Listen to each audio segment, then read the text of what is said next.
2 वर्षांनंतर मंत्री बनवतो, अजित पवारांनी शब्द दिलाय. एका वर्षात पुन्हा मंत्री बनणार, त्यात काही किंतु परंतु नाही. राज्य मंत्रिमंडळामध्ये फेरबदलाचे धर्मराव बाबातरावांचे संकेत.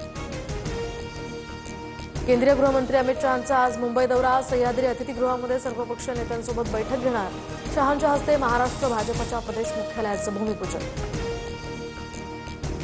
ठाकरेंच्या शिवसेनेचा आज मुंबईमध्ये निर्धार मेळावा. आदित्य ठाकरे मतदार याद्यांमधील घोळांसंदर्भात बोलणार, तर राहुल गांधींप्रमाणे मतदार यादीतील घोळाचं सादरीकरण करणार.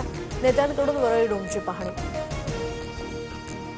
निवडणूक आयोगाची आज पत्रकार परिषद. तर मतदार याद्यांची देशभरामध्ये विशेष सखोल फेर तपासणी संदर्भात आयोग पहिला टप्पा जाहीर करण्याची शक्यता.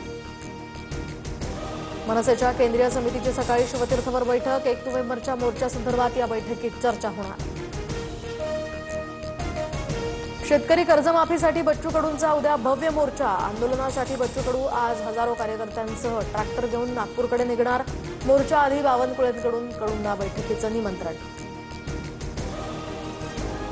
नागपुरात अरहम अॅनिमल अॅम्ब्युलन्सचा शुभारंभ. मुख्यमंत्री फडणवीसांच्या हस्ते या सेवेला आता हिरवा झेंडा दाखवण्यात आला.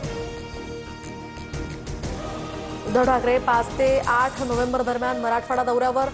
नुकसानग्रस्तांना मदत मिळाली की नाही याचा आढावा घेणार. प्रत्येक दिवशी 5 ते 6 गावांमध्ये जाऊन ठाकरे शेतकऱ्यांशी संवाद साधणार.